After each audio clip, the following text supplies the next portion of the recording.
오늘 우리에게 주시는 하나님의 귀한 말씀은 요한복음서 4장 19절에서 21절까지의 말씀입니다. 요한복음서 4장 19절에서 21절까지의 말씀.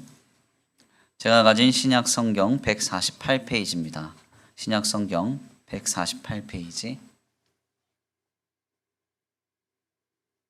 요한복음서 4장 19절에서 21절입니다. 함께 다 같이 봉독해 올려드립니다. 함께 봉독합니다. 여자가 이르되 주여 내가 보니 선지자로소이다. 우리 조상들은 이 산에서 예배하였는데 당신들의 말은 예배하는 곳이 예루살렘에 있다 하더이다. 예수께서 이르시되 여자여 내 말을 믿으라. 이 산에서도 말고 예루살렘에서도 말고 너희가 아버지께 예배할 때가 이르리라. 아멘. 할렐루야. 할렐루야. 오늘도 하나님의 예비하신 귀한 은혜가 있는 줄 믿습니다. 귀한 시간 하나님의 은혜로 새롭게 되시고 하나님의 귀한 말씀 가운데 힘을 얻고 변화받는 귀한 시간 되시길 간절히 축원합니다. 우리 다 같이 믿음으로 선포하겠습니다. 다 잘 되고 있습니다. 하나님이 하십니다. 시작. 다 잘 되고 있습니다. 하나님이 하십니다. 아멘. 다시 한번 믿음으로 선포합니다. 다 잘 되고 있습니다. 믿으면 됩니다. 시작.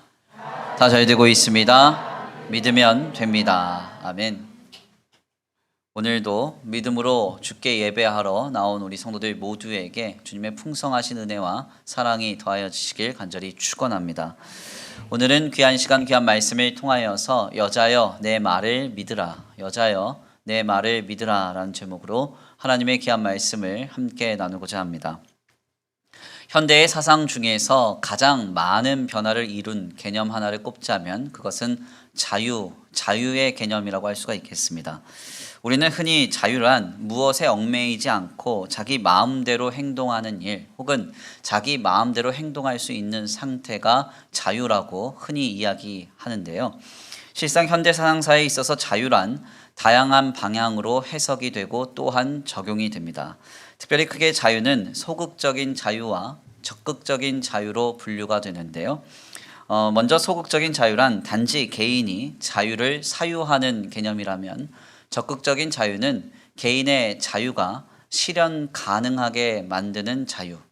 그러니까 이것을 이 로널드 베이너라고 하는 사회학자의 표현을 빌리면 각각의 개인들이 스스로의 계획과 목적을 가지고 스스로 설계한 방식대로 삶의 그 원리를 세워갈 수 있도록 자유를 주는 것을 의미합니다. 즉 적극적인 자유는 소극적인 자유에서 한 걸음 더 나아간 개념이라는 것이죠.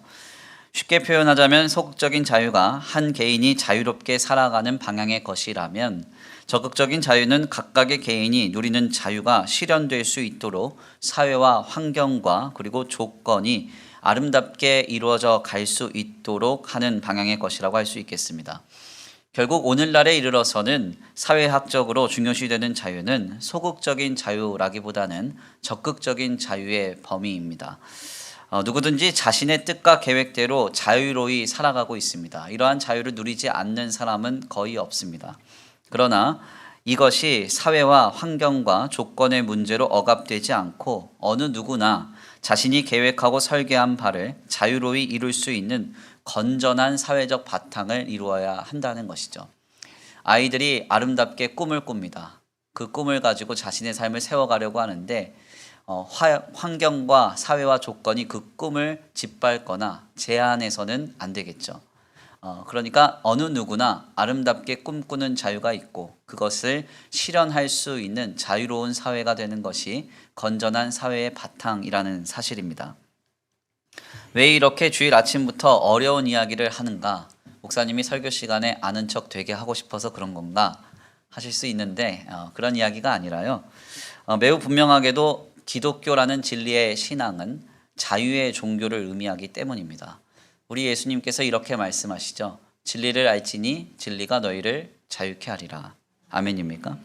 우리가 예수를 그리스도로 믿을 때 무엇이 우리에게 찾아오는가? 바로 자유함이 찾아옵니다. 어떤 자유일까요? 모든 것으로부터의 자유입니다. 이는 소극적 자유이자 동시에 적극적인 자유이에요. 예수를 그리스도로 믿을 때 우리는 하나님의 자녀된 주의 성도가 되어서 내주하시는 성령으로 말미암아 더 이상 죄와 사망 그리고 세속적인 가치나 물질적인 가치에 짓눌려서 끌려가지 않는 인생으로 변화됩니다. 주님을 향한 믿음 안에서 우리는 모든 것을 스스로이 자유롭게 우리의 삶을 세워가고 아름답게 삶을 자유로이 행할 수 있는 것이죠. 또한 우리 하나님은 이 시대와 상황 가운데 조건과 형편으로 인해서 짓눌려버린 우리의 심령을 구원하시고 그 속에서 우리의 삶의 자리에 하나님의 나라를 이루어 가십니다. 주님께서 우리의 삶의 자리를 다스리시고 통치하셔서 무엇이든지 자유로이 행하며 자유로이 결정하며 자유로이 살아갈 수 있는 그 삶의 자리를 주님의 나라 가운데 이루어 가신다는 사실입니다. 즉 소극적인 측면에서의 자유와 적극적인 측면에서의 자유 모두를 이루어 가시는 것이죠. 내가 자유롭고 우리의 삶의 자리가 자유롭게 되는 겁니다. 세상이 무엇이라고 하든지 세속적인 가치와 물질적인 가치가 무엇이라고 하든지 우리는 더 이상 거기에 종처럼 끌려가는 인생이 아니라 하나님의 은혜 가운데 감동된 대로 우리의 삶을 또 우리 자신을 아름답게 세워갈 수 있는 거룩한 능력이 우리 안에 거하게 된다는 사실입니다. 그리고 이러한 자유의 은혜의 결국은 우리 모두가 해결할 수 없는 문제인 죽음으로부터의 자유까지 이르게 됩니다. 우리는 이것을 소위 영어로 eternal life, 그러니까 영생을 얻는다라고 이렇게 표현하기도 하죠. 즉 예수가 우리의 그리스도가 되실 때 우리 안에는 소극적인 자유이자 적극적인 자유가 이루어지고 모든 것으로부터 해방시켜 주시는 자유의 은혜로 충만케 되는 것입니다. 성경은 바로 이 자유를 우리에게 다른 단어로 이렇게 표현하는데요. 그것은 무엇인가 하면 바로 구원입니다. 구원의 다른 이름은 자유이고 자유의 다른 이름은 구원입니다. 그러므로 예수 그리스도 안에 있는 진리를 알면 자유케 된다는 말은 다른 말로 예수 그리스도 안에 있는 진리 가운데 있는 성도는 구원을 받는다는 말과 같습니다. 오늘 우리는 이 놀라운 구원 안에 있기 때문에 지금 하나님이 허락하시는 거룩한 자유를 누릴 수 있다는 사실이죠. 아멘입니까? 그런데 너무나 아이러니한 것은 진리로 자유케 된 주님의 성도와 성도된 교회가 오늘날 그 누구도 자유를 말하지 않는다는 사실입니다. 그래서 교회 안에서 가장 많이 사용하지 않는 단어 중 하나가 바로 자유라는 말이에요. 자유. 자유는 교회나 성도에게 있어서 말하기도 어색하고 누리기도 낯선 개념이 되어버렸습니다. 목사님이 자유롭게 행합니다. 이러면 뭔가 불편하죠. 장로님이 자유롭게 행하십니다. 이렇게 얘기하면 뭔가 이상하지 않습니까? 주님은 자유를 선포하셨는데 주님의 교회와 성도들은 자유라는 말을 언급하기도 사용하기도 불편해하는 것입니다. 저는 간혹 신앙생활을 감당하고 이런저런 상황 속에 놓여 있는 성도들을 상담하면서 그런 표현을 습관처럼 많이 합니다. 편하게 하세요. 감동대로 하세요. 자유롭게 하세요. 이런 말씀을 많이 드리거든요. 그러면 이런 말씀을 들으실 때마다 성도님들의 표정을 보면 굉장히 의아해 하세요. 아니 목사님 뭘 시키든지 뭘 알려주시든지 뭘 말씀하시든지 하셔야지 뭘 편하게 하라 그러나 자유롭게 하라 그러나 감동대로 하라 그러나 그러면서 의아한 표정으로 저를 보시는 경우가 상당히 많습니다.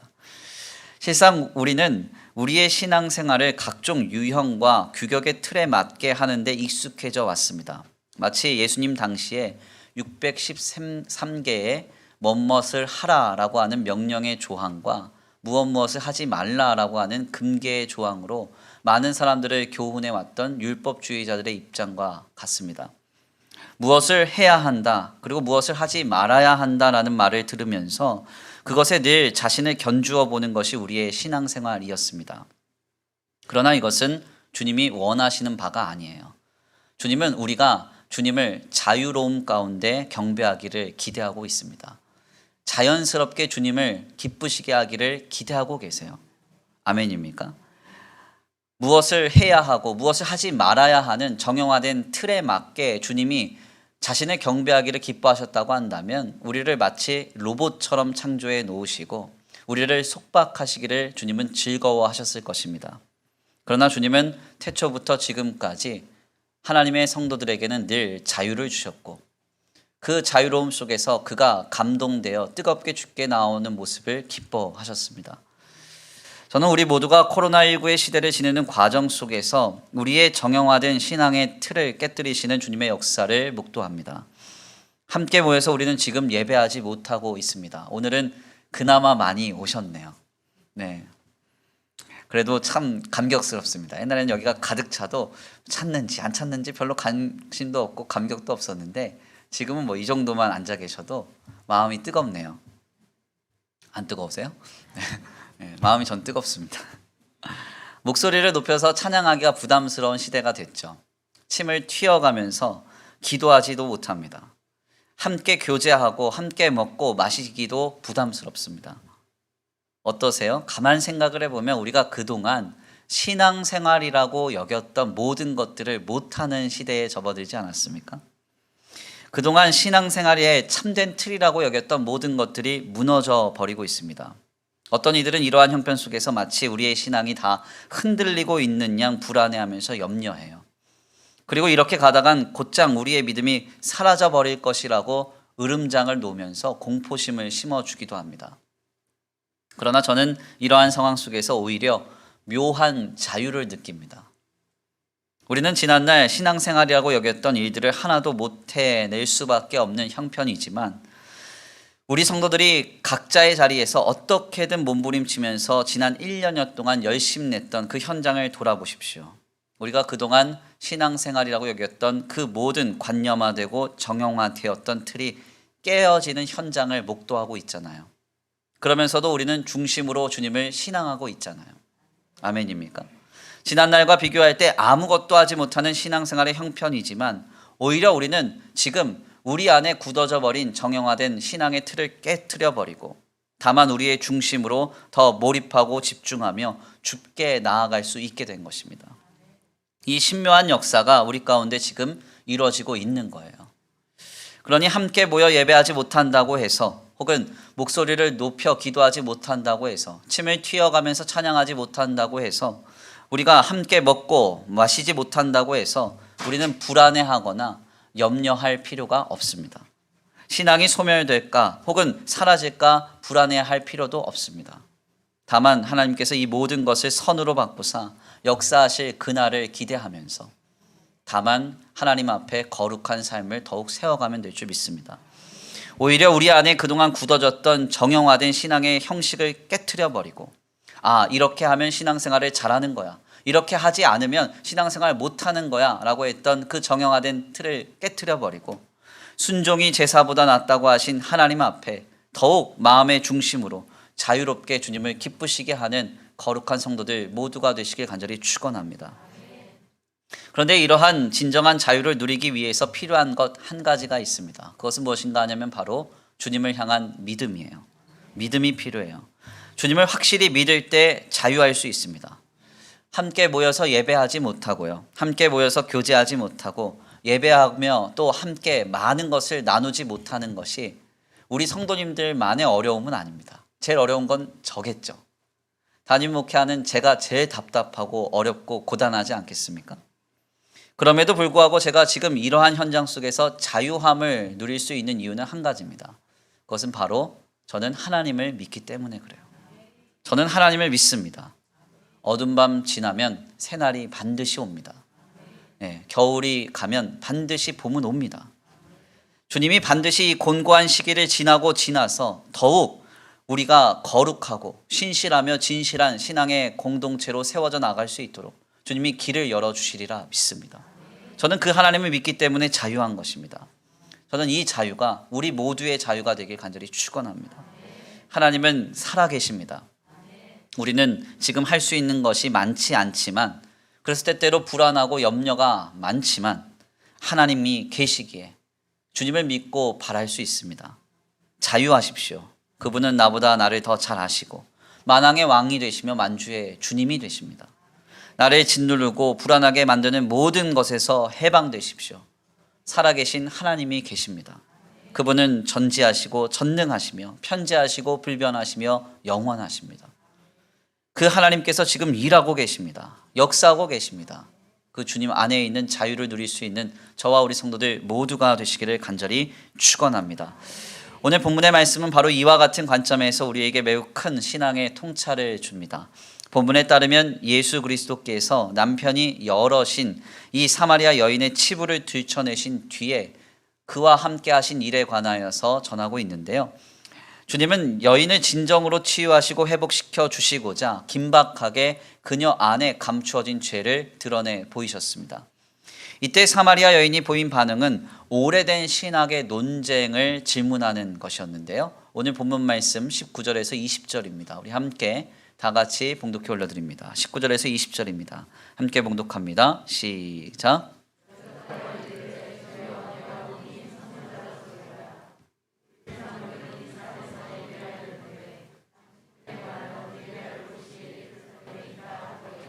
아멘.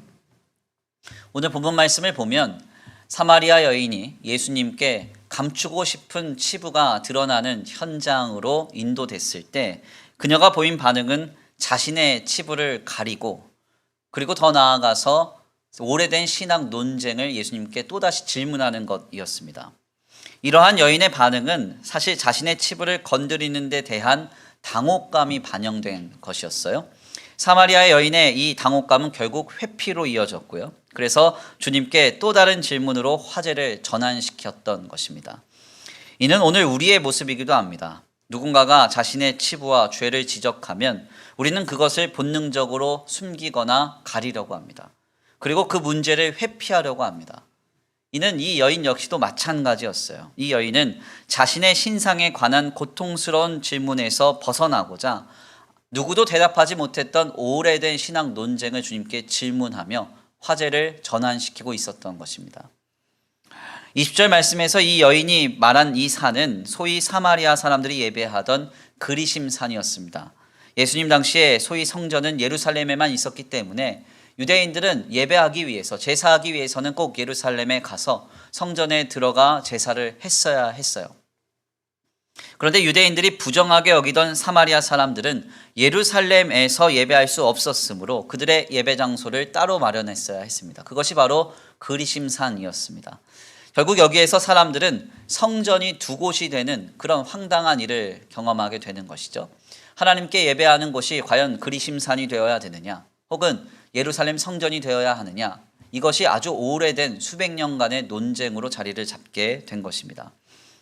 중요한 점은 주님은 이 여인에게 이 문제로부터의 자유를 주십니다. 21절 말씀인데요. 21절입니다. 함께 다 같이 봉독해 올려드립니다. 21절 시작.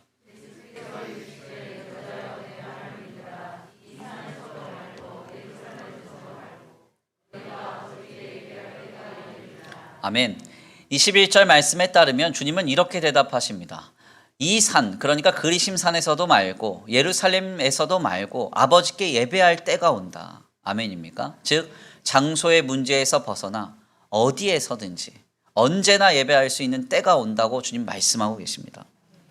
이 말씀은 24절 말씀 이후의 말씀을 보면 영과 진리로 예배할 때가 온다는 것을 주님이 선포하신 사실이었습니다. 영과 진리란 무엇일까요? 우리는 흔히 영, 진리 이러면 이것을 따로따로 생각하는 경향이 짙은데 이 부분은 좀 다음 시간에 우리가 깊이 들여다보도록 하고요. 이 영과 진리라는 말은 사실 문법적으로 보면 이 영을 진리가 꾸며주는 문법의 형태입니다. 그러니까 진리의 영으로 예배할 때가 온다. 주님이 이렇게 말씀하신 거예요. 진리의 영이 무엇입니까? 예수를 그리스도로 믿는 그 놀라운 은혜를 힘입어서 성령의 영으로 예배할 때가 온다는 거예요. 즉 이제는 율법으로가 아니라 예수님을 그리스도로 믿는 하나님의 사람들이 함께 모여서 성령으로 예배하는 때가 온다는 겁니다. 그때는 어디에서 예배하든 어떻게 예배하든 이것이 중요한 게 아니라 예수를 그리스도로 믿는 영, 성령으로 예배하는 진리의 영으로 예배하는 것이 중요하다는 이야기를 주님 말씀하시는 것이죠. 즉 정리를 하자면 주님은 예배하는 장소의 문제가 아니라 예수를 그리스도로 붙들고 성령을 힘입어 예배하는 것이 참됨을 말씀하시면서 결국 이 여인이 늘 고심했던 오래된 신학 논쟁인 장소의 문제로부터의 자유를 주고 계신 것입니다. 그런데 여기까지의 말씀을 나눌 때 중요한 점은 주님이 이 사마리아 여인에게 말씀하신 그 말씀의 서두의 표현입니다. 21절 말씀을 다시 한번 읽어보겠습니다. 21절인데요. 함께 다 같이 봉독해 올려드립니다. 21절 시작. 예수께서 이르시되 여자여 내 말을 믿으라. 이 산에서도 말고 예루살렘에서도 말고 너희가 아버지께 예배할 때가 이르리라. 아멘. 주님이 21절 말씀을 통하여서 어떻게 말씀하시느냐? 이 산에서도 말고 저 산에서도 말고, 그러니까 예루살렘에서도 말고 하나님 앞에 예배할 때가 있다 말씀하시면서 가장 먼저 내 말을 믿으라. 내 말을 믿으라 이렇게 말씀하세요. 사실 이 내용을 우리가 자세하게 숙고하기 위해서는 본문의 내러티브를 한번 짚어볼 필요가 있습니다. 지금 예수님은요, 예루살렘을 떠나서 유다 땅을 떠나서 갈릴리로 가시기 위해 사마리아 지역을 지나갔었습니다. 지나가는 도중에 누구를 만나요? 어떤 것으로도 갈급함이 해결이 안 됐던 사마리아 여인을 수가성에서 만나십니다. 그 여인에게 영원히 목마르지 않는 물을 선포하셨을 때 이 여인이 뭐라고 이야기했어요? 그 물을 내게 주옵소서 요청합니다. 그때 주님은 이 여인을 치유하시고자 그 여인 깊숙한 곳에 있었던 죄와 치부를 드러내세요. 남편을 데려오라 말씀하시죠. 그런데 이 여인이 그 문제 앞에서 이 문제를 주님께 맡기는 것이 아니라 회피해버립니다. 그리고서는 자기가 도저히 해결할 수 없는 오래된 신앙 논쟁을 꺼내요. 그리고 예수님께 질문해요. 그때 주님이 뭐라고 말씀하세요? 내 말을 믿으라. 믿으라 이렇게 말합니다. 여기에서 우리가 분명하게 한 가지 확인할 수 있는 점은 무엇인가 하냐면 바로 이 여인이 예수님을 선지자로 고백했다는 사실입니다. 선지자로 고백을 했는데 주님은 또다시 내 말을 믿으라고 하세요. 그러면 여기서 무엇을 알게 됩니까? 지금 주님은 이 여인에게 선지자로서 자신을 믿을 것이 아니라 뭔가 더 깊은 믿음을 요청하고 계신다는 사실입니다. 이 여인에게 있어서 무엇이 문제였는가? 이 여인은 지금 예수님을 선지자 정도로 믿었다는 거예요. 선지자 정도로 믿었기 때문에 자신 안에 있는 그 치부와 죄의 문제를 주님께 내어 맡기지 못하고 회피해버린 것입니다. 그런데 주님은 이 사람 앞에서 그 오래된 신학의 논쟁을 틀을 깨트리시면서 뭐라고 말씀하세요? 내 말을 믿으라. 내 말을 믿으라 이렇게 말씀합니다. 이 여인이 예수님을 바라보는 신앙이 무엇이 잘못되었기에 주님은 이 여인에게 믿으라고 하시면서 이 여인이 가지고 있었던 오래된 신학의 틀을 깨트려 버리시는 걸까요? 그것은 오늘 본문 말씀 이후의 말씀을 통하여서 확인이 됩니다. 25절에서 26절인데요. 우리 함께 다 같이 봉독해 올려드립니다. 25절에서 26절입니다. 함께 봉독합니다. 시작.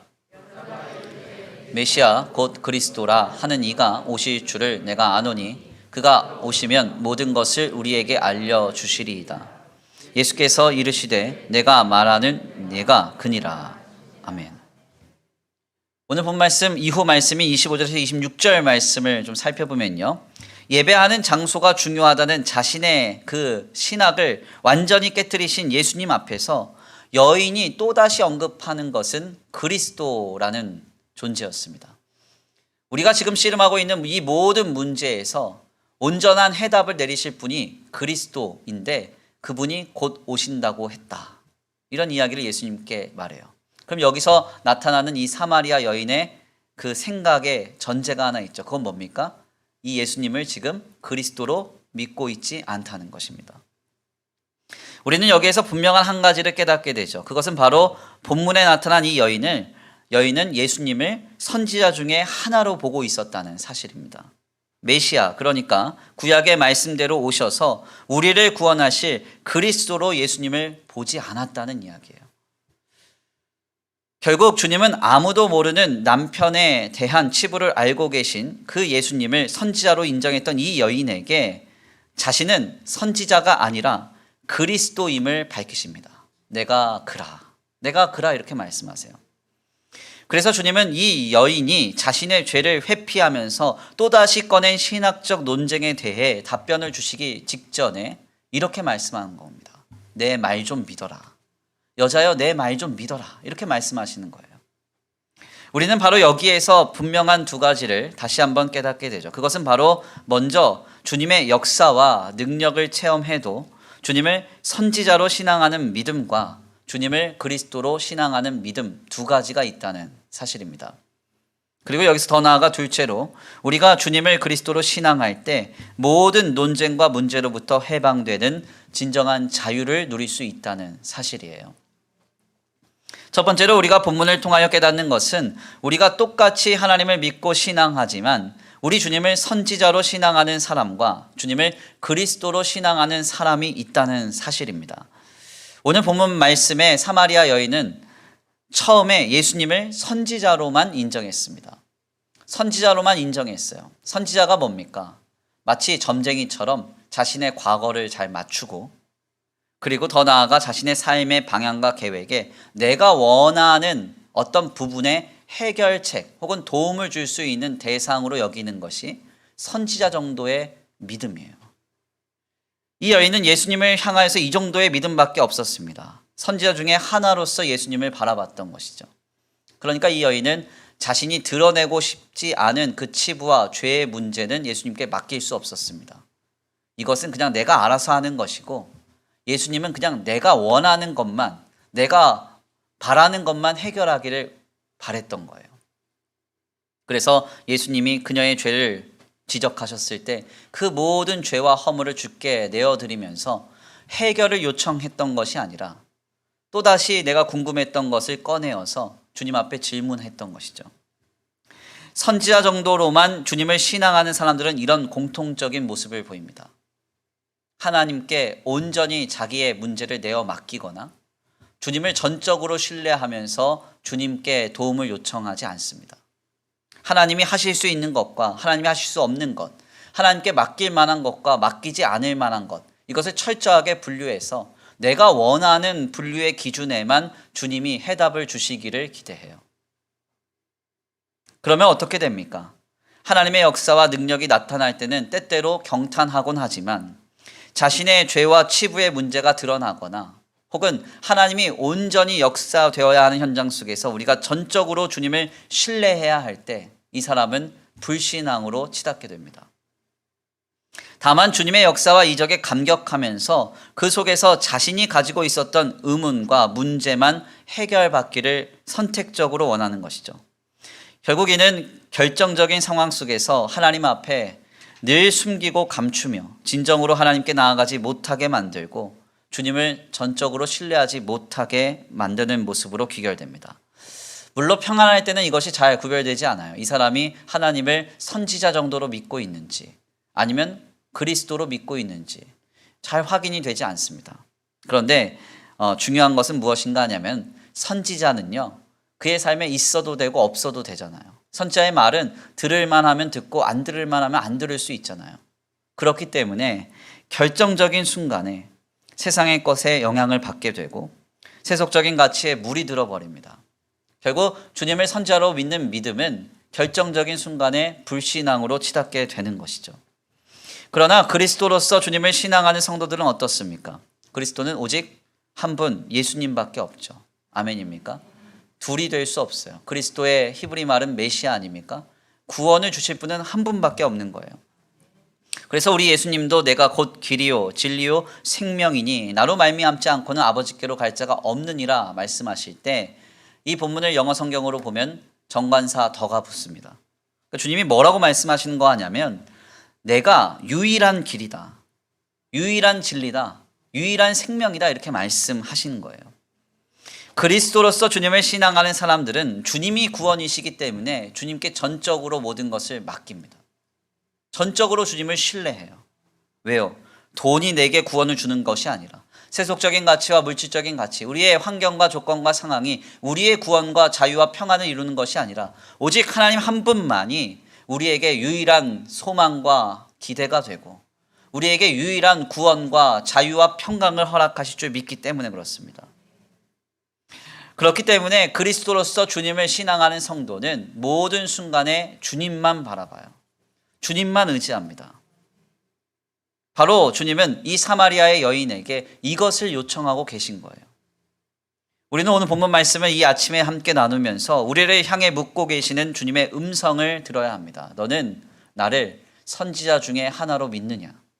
아니면 그리스도로서 나를 믿느냐? 아멘입니까?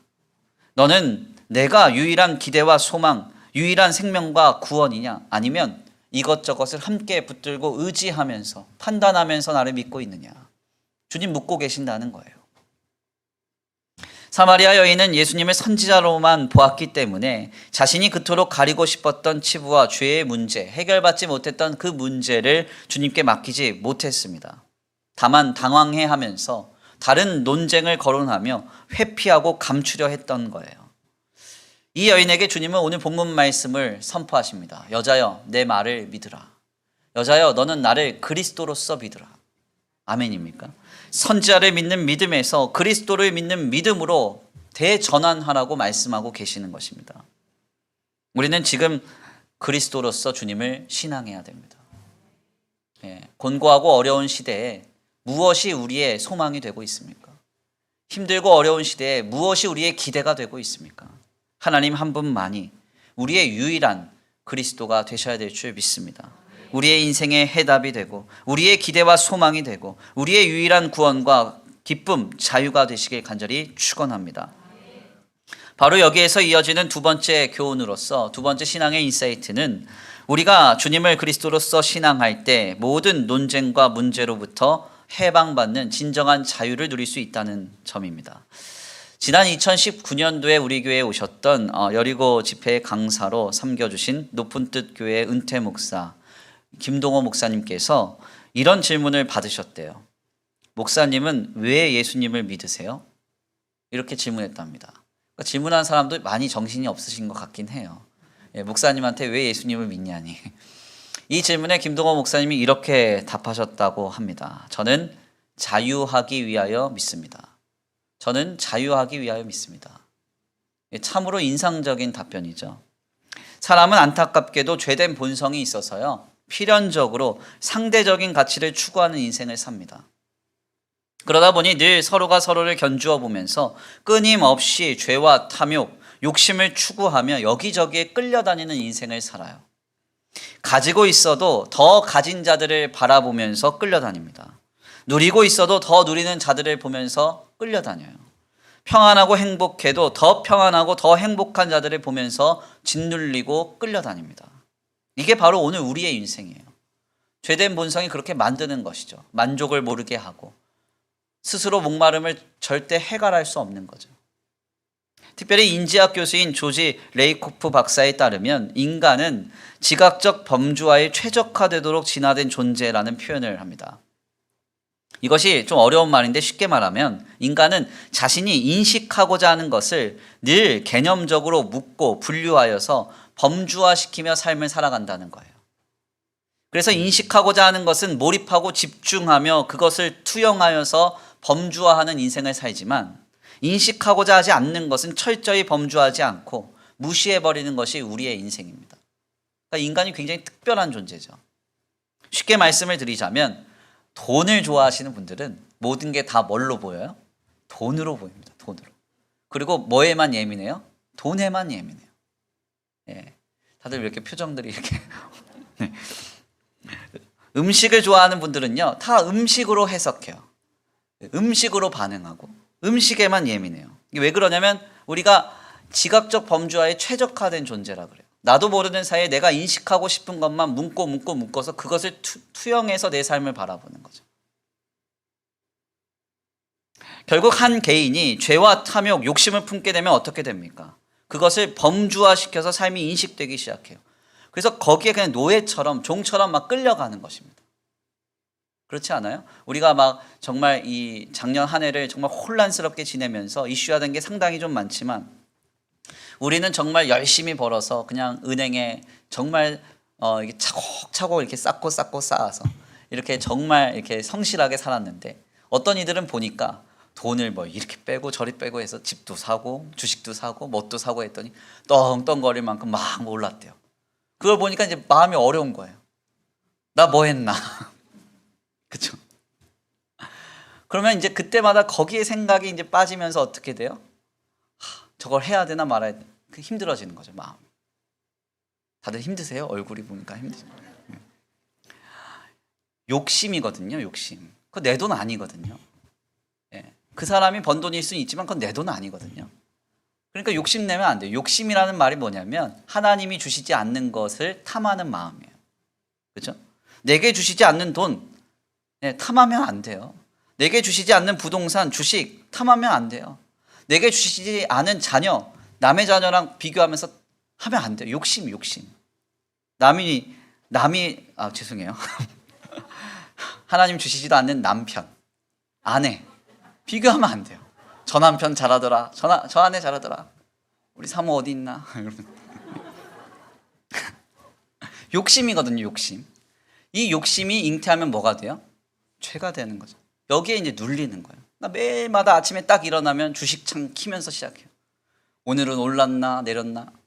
물론 이것이 자산을 관리하는 데 있어서 본인이 그렇게 하겠다. 그럼 말할 건 아닙니다. 그렇지만 거기에 그냥 짓눌리고 끌려가는 인생이 된다. 심각한 거죠. 모든 것을 다 그걸로만 보는 거예요. 돈으로만 보고. 그래서 욕심에 빠지면 나타난 현상이 있어요. 어느 누가 말해도 듣지 않습니다. 인식이 되질 않아요. 그는 결국 자신이 범주화해 놓은 것을 그걸 갖고 남들과 비교하면서 소위 돈밖에 모르는 인간, 정욕밖에 모르는 인간, 어떻게 하면 죄를 지을까 하는 생각에 늘 쌓여있는 짓눌려서 종처럼 끌려가는 인생이 되는 것입니다. 그러나 이러한 인생에 예수가 그리스도 되시면 어떻게 될까요?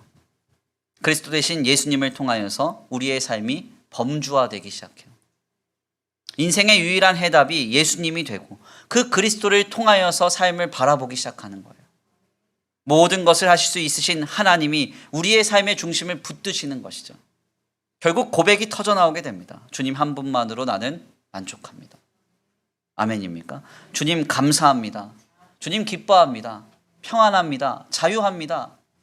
그렇게 되는 거예요. 바로 이것이 주님이 그렇게 크고 화려한 도시 사마리아에서 수가상 여인에게 이루고자 하셨던 역사였습니다. 그래서 주님은 말씀하시죠. 여인아, 내 말을 들으라. 아멘입니까? 나를 그리스도로서 믿으라는 것입니다. 오늘 귀한 말씀을 통하여 주님은 이 아침에 이 역사를 우리 안에 이루시기를 기대하고 계세요. 주님은 우리가 예수님을 그리스도로 삼길 원하십니다. 예수를 그리스도로 삼는다는 것은 앞서 표현 드린 바대로 실제적인 적용을 해보면요. 우리의 삶에 예수님으로 모든 것을 범주화시키는 거예요. 예수님을 통하여 말하는 것입니다. 예수님을 통하여 생각하는 것입니다. 예수님을 통하여 바라보고 감각하는 것입니다.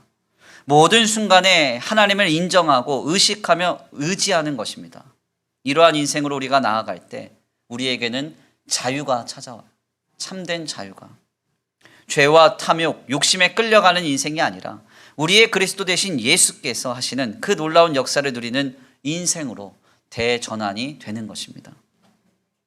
저는 이것을 너무나 많이 느껴요. 목회를 하면서. 아직도 어린 나이지만요. 더욱 어린 나이에 목회를 좀 감당해 오면서요. 욕심이 없었다. 이건 말이 안 되는 겁니다. 우리 김대열 목사님은 욕심이 없어. 제 속에 안 들어와 보셔서 하신 얘기지. 제 속을 보실 수 있으면 지금 강당에서 끌어내릴 거예요. 너 같은 게 무슨 설교를 하냐 이러면서. 네. 저도 욕심이 많고 저도 때때로 답답한 게 많았어요. 그런데 그때마다 어느 목사님께서 제게 하신 이야기가 늘 기억났습니다. 그분은 늘 이렇게 말씀하셨어요. 이게 내 교회인가? 하나님의 교회지. 이게 내 교회인가? 하나님의 교회지. 결국 하나님이 주인 되셔서 하나님이 하실 것이라고 믿을 때가 많았습니다.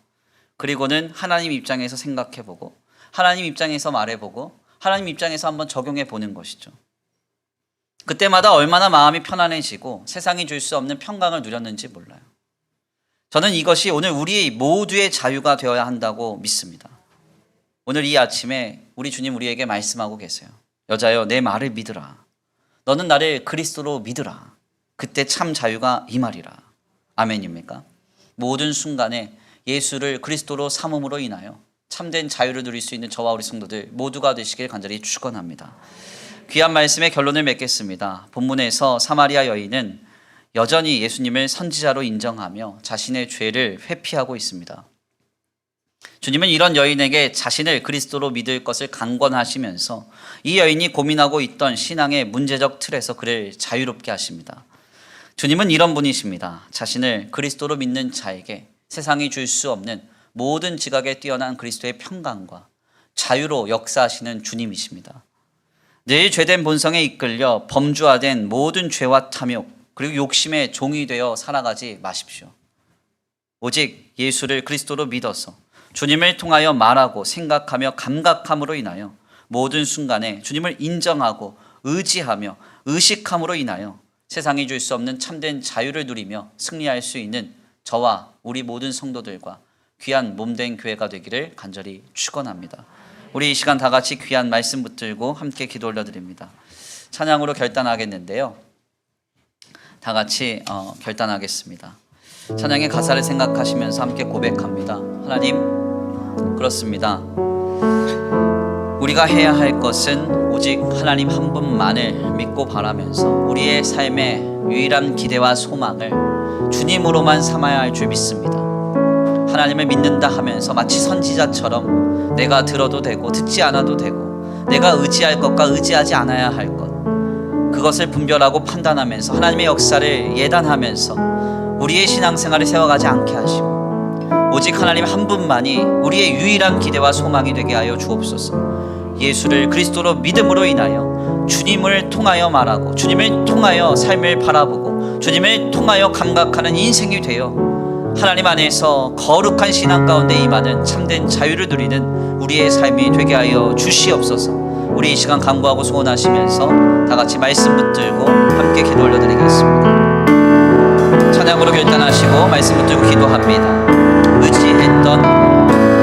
의지했던 모든 것 변해가고 억울한 마음은 거룩하네. 부끄럼 없이 살고 싶은 마음 주님 아시네. 모든 일을 선으로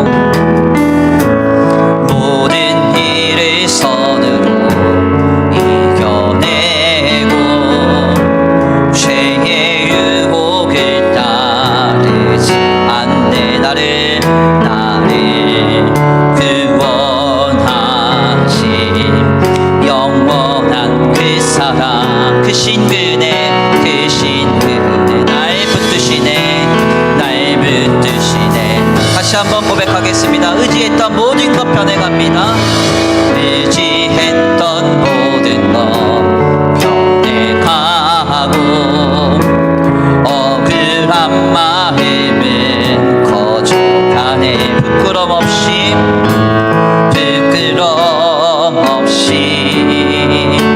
살고 싶은 마음 주님 아시네.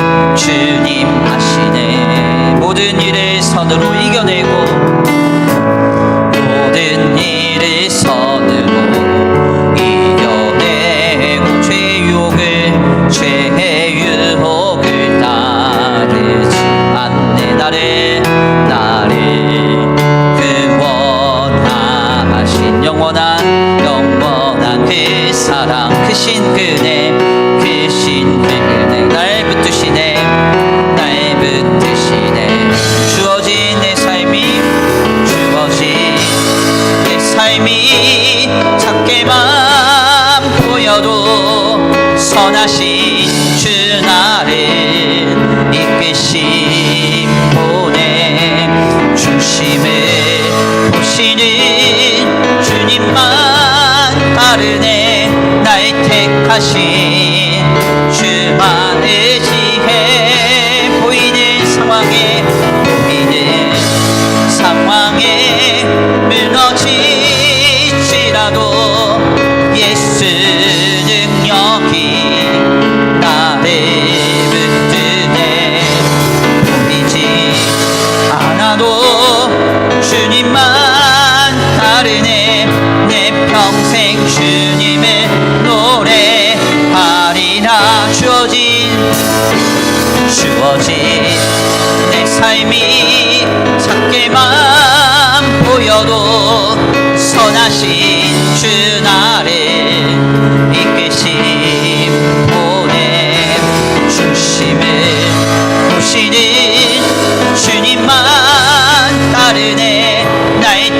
택하신 주만 의지해. 보이는 상황에 무너질지라도 예수 능력이 나를 붙드네. 보이지 않아도 주님만 따르네. 내 평생 주님의 노래. 마지막으로 고백합니다. 주어진 내 삶이 작게만 보여도 선하신 주 나를 이끄시오네. 아멘. 중심을 보시는 주님만 따르네. 날 택하신 주만 의지해. 아멘 아멘. 우리는 상황에 무너질지라도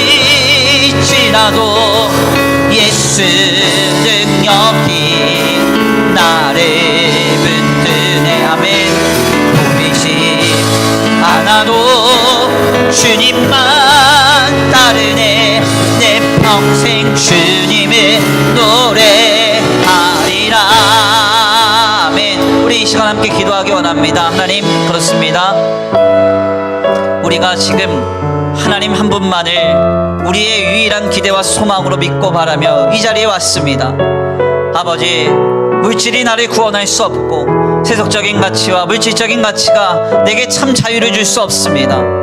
아버지, 오직 한 분 그리스도 대신 예수로 말미암아 세상이 줄 수 없는 모든 평강과 자유를 누리게 될 줄 믿사오니 그 놀라운 역사가 지금 우리 가운데 이루어지게 하여 주시옵소서.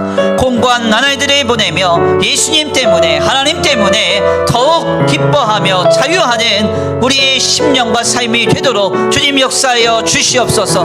우리 이 시간 결단하고 또한 간구하시면서 주여 한번 부르시고 말씀 붙들고 기도 올려드립니다. 주여 한번 부르시고 기도합니다. 주여!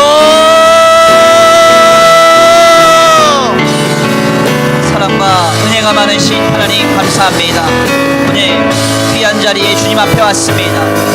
하나님, 그렇습니다. 우리는 지금 무엇을 나의 기대와 소망으로 삼아 살아가고 있습니까? 하나님을 붙들고 의지한다고 하면서 내 생각과 내 판단과 내 가치를 붙들고 그것과 평행하여 주님을 의지하고 주님을 신뢰하고 있었다고 한다면 아버지, 이제 선지자를 믿는 믿음에서 그리스도를 믿는 신앙으로 변화되기를 원합니다. 하나님, 한 분만을 유일한 소망과 기대로 삼게 하시고 오직 예수님 한 분만을 아버지 믿고 바라며 만족할 수 있는 우리 신앙이 되게 하여 주시옵소서. 아버지, 함께 하시고 아버지 인도하시며 아버지 역사하실 줄 믿습니다.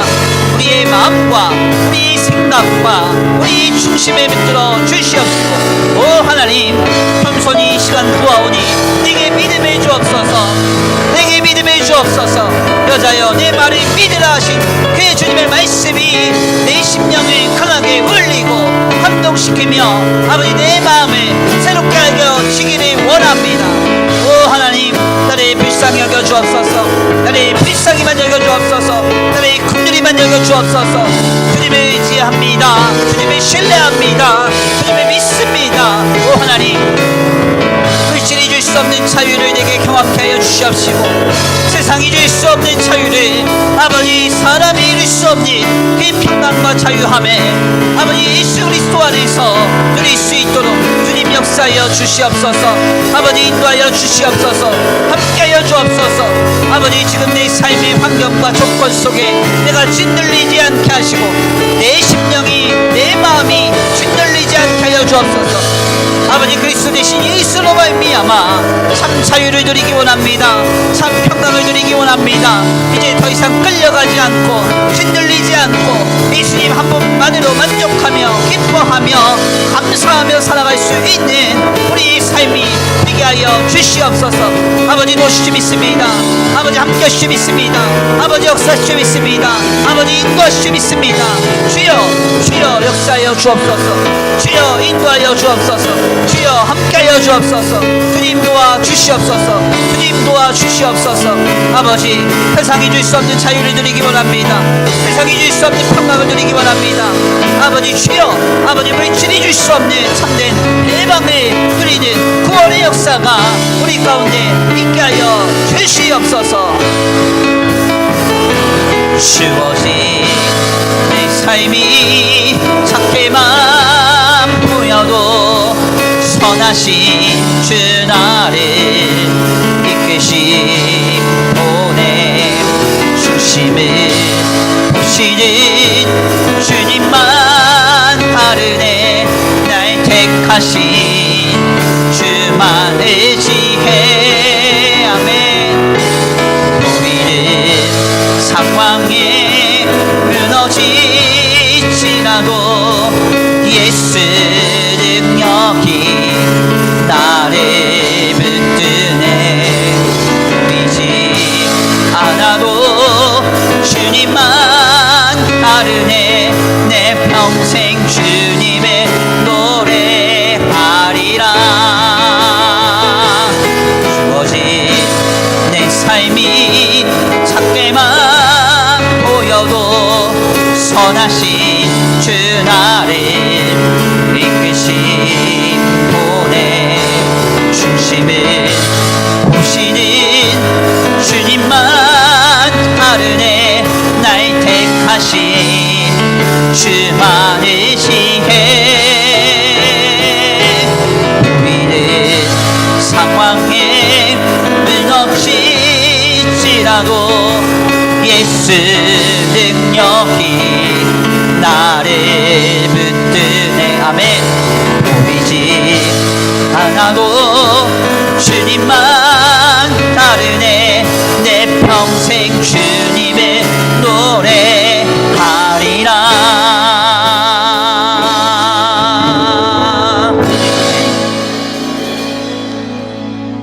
하나님 감사합니다. 오늘 귀한 시간 귀한 말씀을 통하여서 사마리아 여인에게 나를 믿으라 하시는 주님의 음성을 함께 듣게 하시니 감사합니다. 선지자로서 주님을 믿는다는 것은 때때로 내 판단과 지식 그리고 내 형편에 따라서 주님이 역사하실 것과 역사하시지 않을 것, 주님께 맡길 만한 것과 맡길 만하지 않은 것을 늘 분류하고 내 마음대로 주님을 판단하며 예단하며 주님께 신뢰함으로 나아가는 믿음임을 깨닫습니다. 이러한 믿음은 결국 흔들릴 수밖에 없고 세상과 사람과 물질에 영향받아 짓눌려 주님 앞에 진정한 믿음으로 승리할 수 없음을 다시 한번 말씀을 통하여 깨닫습니다.